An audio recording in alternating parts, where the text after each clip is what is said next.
Agora na Band News FM, Seus Filhos, com Roseli Saião e Thaís Dias.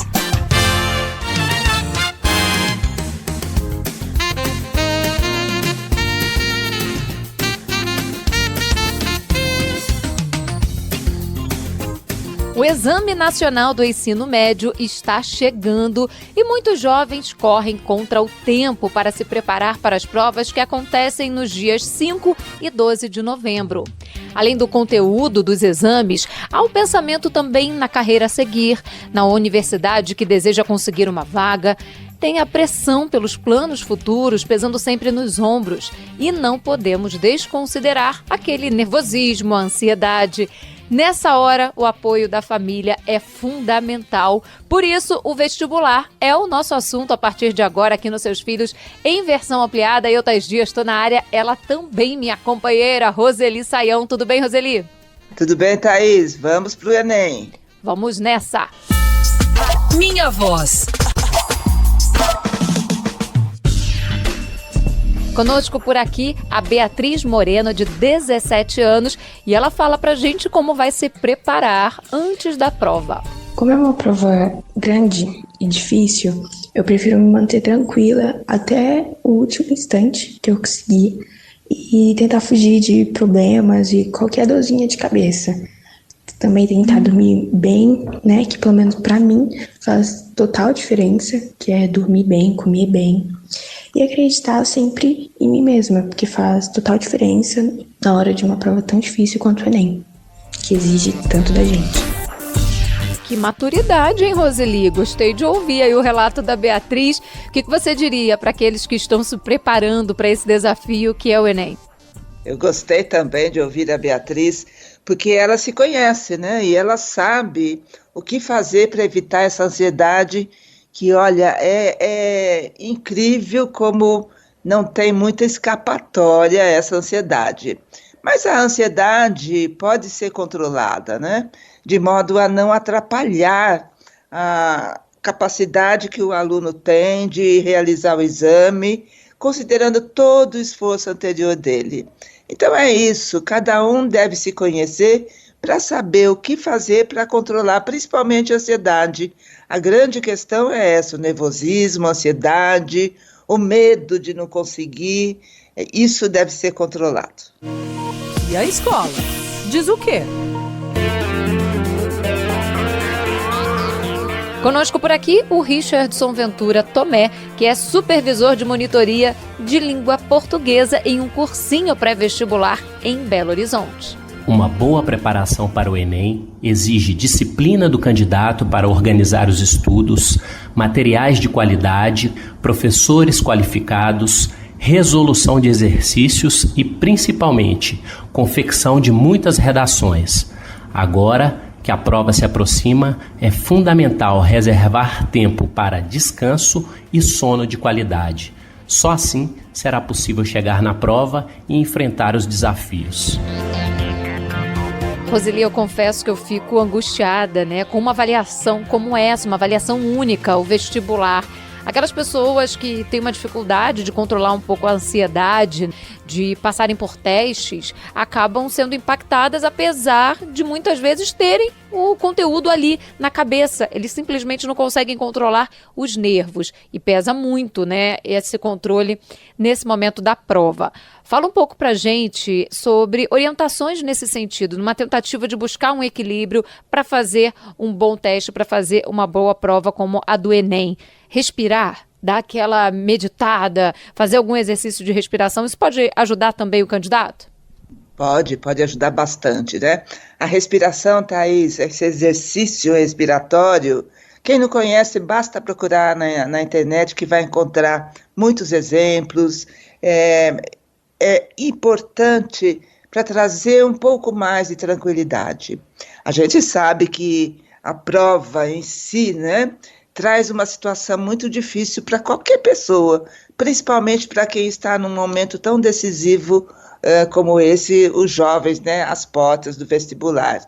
Então é a respiração, quem consegue fazer meditação também, ajuda bastante, é buscar tranquilidade. O que deu para estudar já deu. Agora, é uma dúvida ou outra, uma leitura assim tranquilizante, um filme legal que ajude, né, a colocar em palavras aquilo que ele está sentindo. Isso vai ajudar, inclusive, na hora da redação. Ou seja, aquele viradão tentando revisar o conteúdo de toda a vida escolar não vai resolver muito, pode até atrapalhar, né, Roseli? Impedindo o sono, aumentando ainda mais o nervosismo. A gente já tem muitos jovens que passaram por essa experiência de virar à noite, 1, 2 noites, tentando resolver algumas dúvidas que a gente tinha, ou tentando recuperar um tempo, né, que ele não usou para estudar, e o depoimento deles traz para nós a realidade. Não dá certo, Thaís. Pode ser que dê certo para uma coisinha, mas no geral atrapalha a concentração no momento da prova, deixa a pessoa um tanto quanto assim desligada, né? Porque falta o sono de qualidade. Então, evitar esse tipo de coisa. Tô por perto. De Belo Horizonte, fala conosco a Nari Santuza, ela que é mãe do Lucas, de 17 anos. Eu penso que o apoio da família nesse momento da vida dos estudantes, em que eles estão decidindo sobre uma profissão, é essencial. Então eu tento orientar meu filho sobre uma rotina de estudos, procurando não pressioná-lo muito, para que ele seja o melhor no Enem, não. Eu quero que ele faça o melhor dele, que ele se sinta tranquilo no dia da prova. Confiança é tudo, para que ele se saia bem. E o papel da família nesse momento, Roseli, do vestibular, da escolha de uma carreira? Eu adorei esse depoimento, porque ela fala uma coisa muito importante. Não se trata de tirar um bom lugar, uma boa colocação no exame, mas dar o melhor de si. E essa é a grande questão. O papel da família é esse, né? Não é pressionar para ter uma boa colocação e tudo mais. Não, é cobrar, né? Que ele coloque em prática todo o potencial que ele tem e coloque também na prova, né? Todo o conhecimento que ele adquiriu durante esse tempo anterior.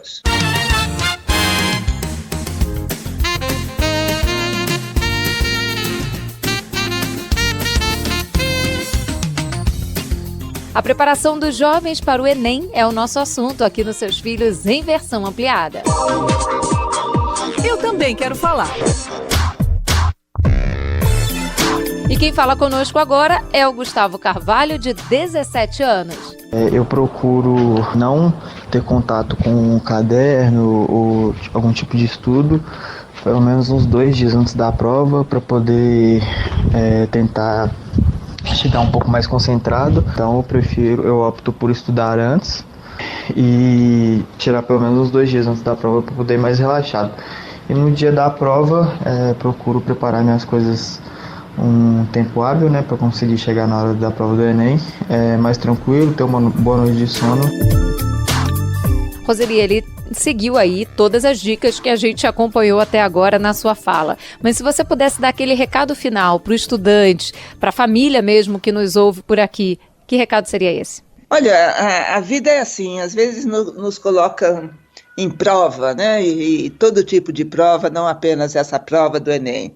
E a gente tem que enfrentar, a gente tem que ir e colocar todo o nosso potencial no ato.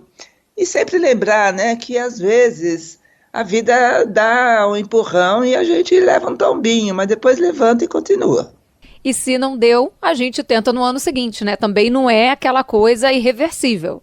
Exatamente, não há assim um desespero de ter de conseguir. Não, sempre há outra possibilidade. Vamos navegar!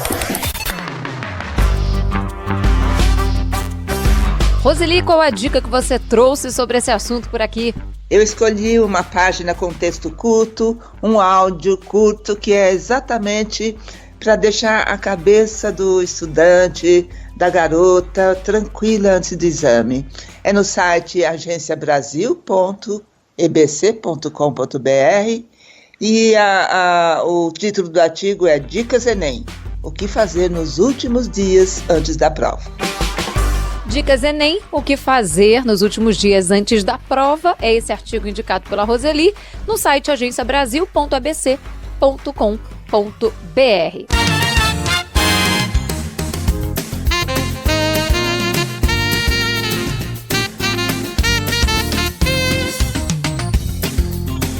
Perder alguém para sempre é difícil de entender, de lidar. Se a ideia de nunca mais é pesada para quem é adulto, imagina para uma criança e para um adolescente. Falar de morte é ainda um tabu, em especial nos primeiros anos de vida. Mas é preciso aprender a entender e a lidar com o luto, e cada um tem uma maneira de enfrentar esse momento. Acolhimento dos sentimentos é fundamental. Então esse é o nosso assunto por aqui nos Seus Filhos, em versão ampliada. Pronto, falei. O Leonardo Nascimento tem apenas 17 anos e já precisou lidar com o luto.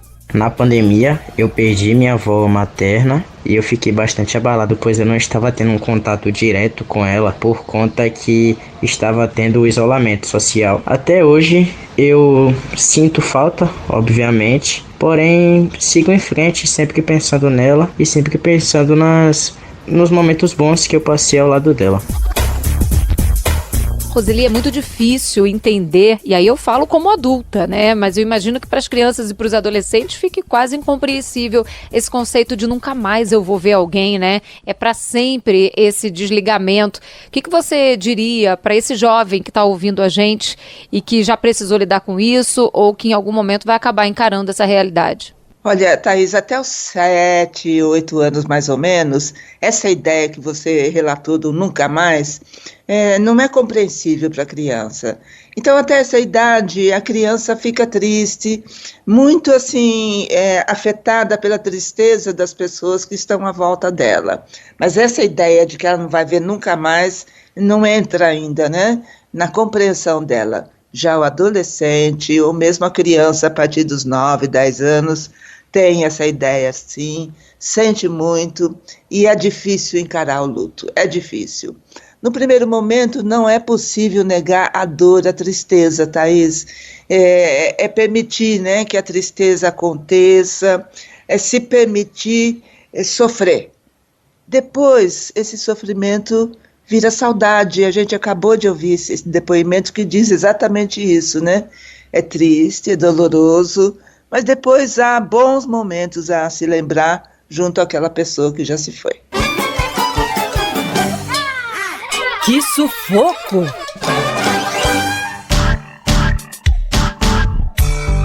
A Beatriz Neves, que é mãe da pequena Laura de 2 anos, conta que usou o lado lúdico para falar com a filha sobre morte. Optei por falar sobre a morte de uma maneira lúdica. Eu expliquei para ela que o avô já estava doente, ela veio acompanhando, né, que ele ficou internado um período. E aí eu disse para ela, olha, o vovô estava dodói, como ele não estava ficando bom, o papai do céu achou melhor levar ele lá pro céu. Porque se ele ficasse aqui, ele ia ficar muito mais doente. E não é legal a gente deixar uma pessoa sofrendo, triste. Falei, você vai ver ele toda vez que você olhar pro céu. Então a gente ia à praia, ela falava, mãe, eu tô vendo o vovô lá aqui no céu, você tá vendo? Eu sempre dizia que estava vendo também, celebrava aquela felicidade que ela ficava de estar vendo o avô.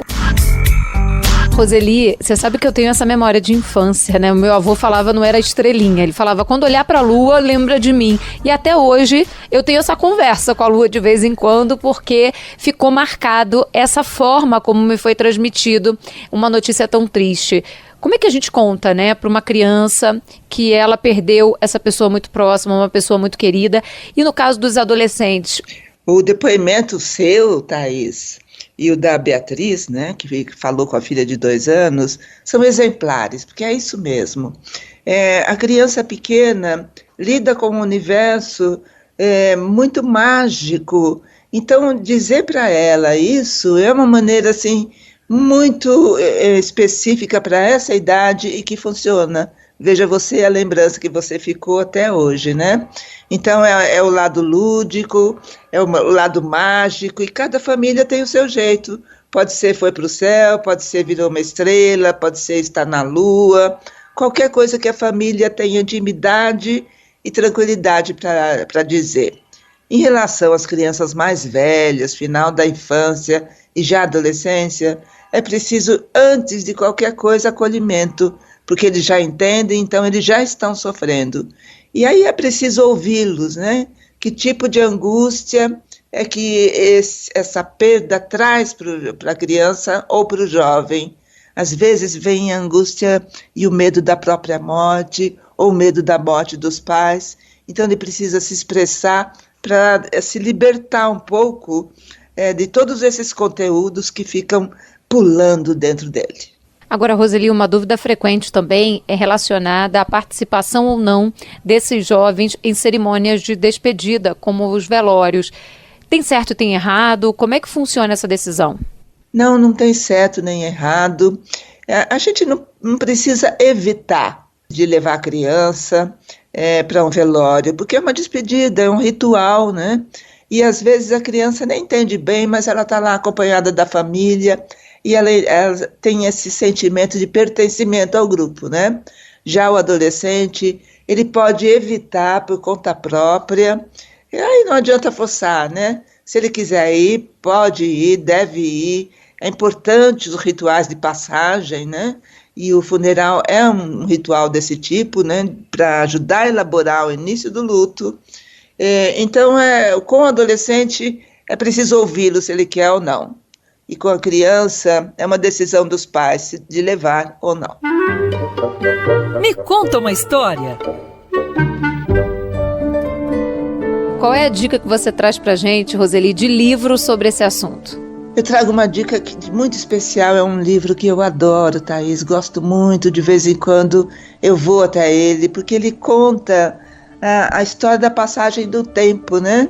Desde o personagem ser criança, nascer, ser criança, até o final da velhice, passando por uma série de situações durante a vida. E o livro tem um formato de uma carta, né? De um envelope de uma carta. E, além disso, tem um fio vermelho que acompanha o livro todo, página a página. O título é Fico à Espera. Mas eu vou dar outra dica que é bem legal. No site clinicaplenamente.com.br, que tem uma lista muito grande de livros recomendados para falar sobre a morte com crianças. Então, o título da página é esse, livros recomendados para falar sobre a morte com crianças, e o site clinicaplenamente.com.br.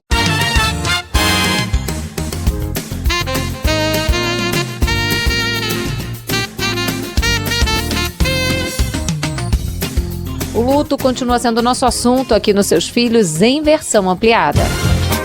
Para bom entendedor.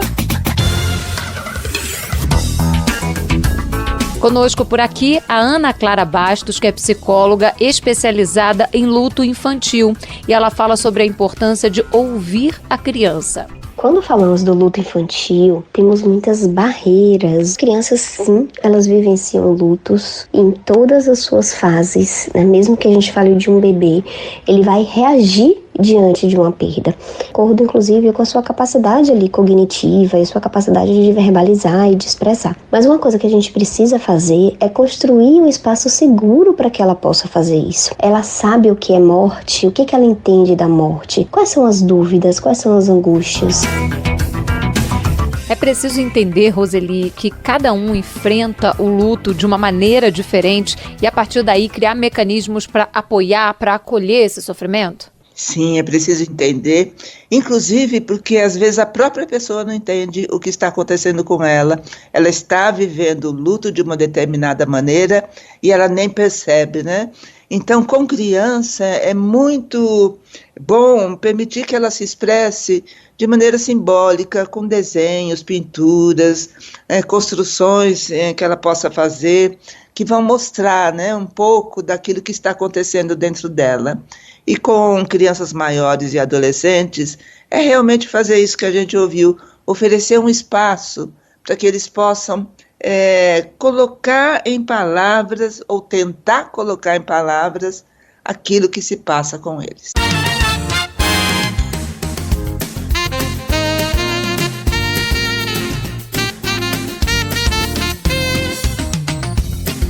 O Seus Filhos em Versão Ampliada abre espaço agora para conversar sobre a superdotação de crianças e adolescentes no Brasil.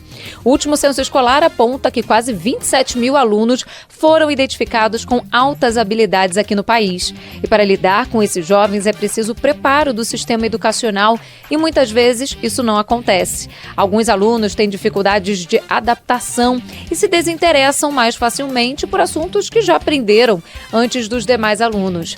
Mas como explorar essas potencialidades e garantir um ensino estimulante para esses jovens? É sobre isso que a gente conversa agora aqui no Seus Filhos em Versão Ampliada. Minha voz. Por aqui agora participa conosco o adolescente Davi Aguiar. A autohabilidade é uma facilidade que a pessoa tem para aprender algo de forma mais rápida do que os outros. Mas não significa que a gente tem que saber tudo. A gente também tem que nos esforçar e estudar. Uma coisa que acontece é que às vezes a pessoa possui uma autohabilidade em alguma matéria e por isso é vista pelos colegas como inteligente. Mas ela é muito mais do que isso. Outra coisa que também acontece é que quando a gente é questionado por alguém sobre tal matéria e a gente não sabe a resposta, a gente é criticado. Mas como eu falei, a autohabilidade é só uma facilidade em aprender. Não é que você nasce sabendo, não é que você sabe tudo. Resumiu bem, né, Roseli? Adorei esse depoimento do Davi, Thaís. Que todo mundo pudesse ouvir, né? Porque é exatamente isso que vale e para todo mundo, para todo aluno, para toda criança que está na escola, para todo adolescente. Há algumas matérias que tem maior facilidade de compreensão e há outras matérias que não há tanta facilidade. Então, o esforço em todos os casos é muito importante. Eu também quero falar. A Maitê, que é mãe do Davi, conta um pouco pra gente como identificou que o filho tinha essas altas habilidades logo cedo. A gente percebeu muito desde pequenininho que Davi, ele era diferente, ele apresentava interesses diferentes. Então, procuramos os profissionais da área, neuro, psiquiatras. Veio o primeiro laudo com uma alta habilidade bastante acentuada. O importante é a gente identificar essas crianças e quando essa criança ela tem o suporte da família somado à escola, é um mundo que se abre. No nosso caso, foi ótimo porque juntou escola, psicólogo e estudante. Ele também participou desse processo de avançar. Então é muito importante esse apoio que a gente dá para a criança para que ela possa desenvolver a alta habilidade que lhe é nata. Roseli, para potencializar essas habilidades é preciso dar suporte para esses jovens, dar acolhimento também, né? É bastante importante, Thaís, e não apenas para ajudar a desenvolver aquela habilidade, mas também, né, para acolher as dúvidas, as ansiedades, as angústias. A gente ouviu o Davi falar e é muito comum isso, né?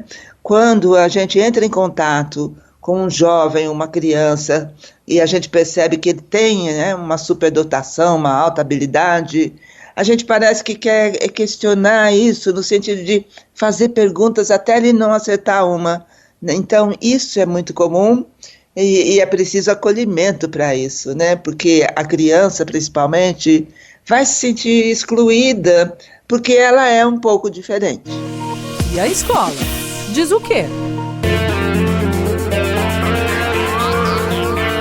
Conosco por aqui, a Ilma Tavares. Ela atua como coordenadora em uma escola e explica que quando recebe alunos com altas habilidades, há um trabalho especial exatamente para potencializar o aprendizado desse estudante. Em nosso município, o acompanhamento dos alunos com altas habilidades é oferecido no contraturno escolar com professores do AEE. Na Associação Pestalozzi de Senador Canedo, o atendimento ocorre quando a pessoa possui laudo com mais de uma necessidade especial. Dessa forma, o planejamento visa um trabalho individualizado e contínuo, a fim de potencializar suas habilidades e áreas de interesse. A gente falou da família, falou desse estudante, mas muitas escolas não estão preparadas para estimular essas potencialidades desse aluno superdotado, desse aluno com altas habilidades. Como é que a escola também atua no sentido de apoiar esse jovem? A escola precisa ser uma escola inclusiva. A gente fala muito em inclusão quando se tratam de alunos, né, com alguma necessidade especial. Mas os alunos de alta habilidade têm necessidades especiais. São diferentes, mas são necessidades especiais. a escola se prepara, né, formando uma equipe, e quando eu digo formando, é no sentido de formar pelo conhecimento, para que esses professores tenham condições de trabalhar com todo aluno que tem uma necessidade especial, em especial hoje, né, principalmente hoje que falamos dos superdotados. Vi e curti.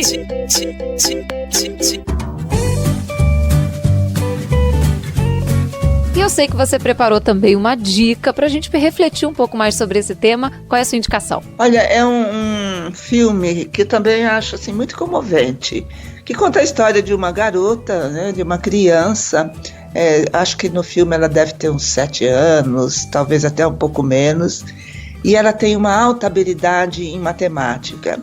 E é uma garota que não tem mãe, a mãe morreu de uma forma trágica, né? Ela tirou a própria vida, e ela vive com um tio que é solteiro e tem uma vida bem desregrada. A avó descobre que a garota tem essa alta habilidade e vai, de toda maneira, tentar separar o relacionamento dessa menina com o tio. É um filme envolvente que mostra que mesmo com a alta habilidade é preciso que a criança tenha a oportunidade de vivenciar a sua infância. O título do filme é Um Laço de Amor.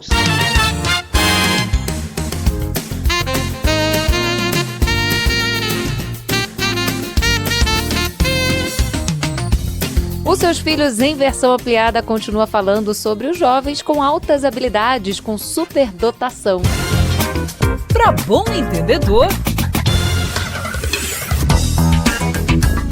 E conosco por aqui o Carlos Fonseca, que é vice-presidente da Associação Mensa Brasil, entidade que reúne pessoas e profissionais de altas capacidades intelectuais aqui no país.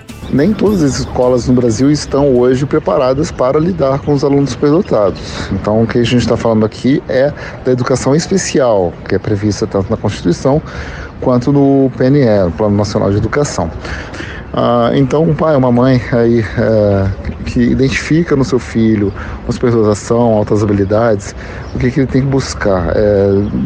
Se busca aí, junto com a escola, né, junto com o sistema municipal, o PEI, que é o Plano de Ensino Individualizado. É dessa forma que a gente pode viabilizar no Brasil e, claro, vamos ter que buscar aí, em cada município, né, aqui em Goiânia no caso, qual escola que está mais apta, né, para aquele atendimento individualizado daquele aluno.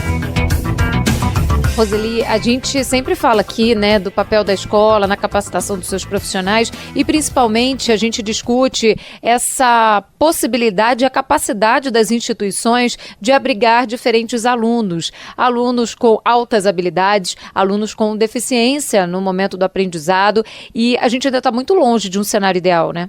Muito longe mesmo. Olha, todas as famílias que têm um filho que apresenta uma necessidade especial, não importa qual, né? Pode ser a de altas habilidades, pode ser um outro tipo de necessidade especial, encontram muita dificuldade quando procuram uma escola para o seu filho. E é muito comum ouvirem a escola dizer: nós não estamos preparados. É a hora das escolas se prepararem para atender todos os alunos que surgirem para fazer matrícula naquele estabelecimento. E se quiser ouvir o nosso programa mais uma vez, você já sabe, ele fica disponível lá no site da Band News FM, nos principais tocadores de áudio e também no canal do YouTube da Band News. É só você procurar na lista de podcasts e você ouve o nosso programa e pode compartilhar também, fique à vontade. Se quiser interagir conosco, pode mandar um e-mail para seusfilhos@bandnewsfm.com.br. Também pode nos acionar nas redes sociais, @ThaísBdias, Thaís com H, ou @Roseli Saião, Roseli com Y, Saião também. Agradeço a produção da Luana Pereira, a sonorização do José Antônio de Araújo e agradeço a sua companhia, ouvinte da Band News, que está sempre conosco por aqui. E lógico, ela, meu agradecimento especial pelos ensinamentos, pela companhia. Beijo pra você, Roseli. Beijo, Thaís. Carinho para os nossos ouvintes que estão sempre conosco. Continue ligado, porque os seus filhos você só ouve aqui na Band News FM.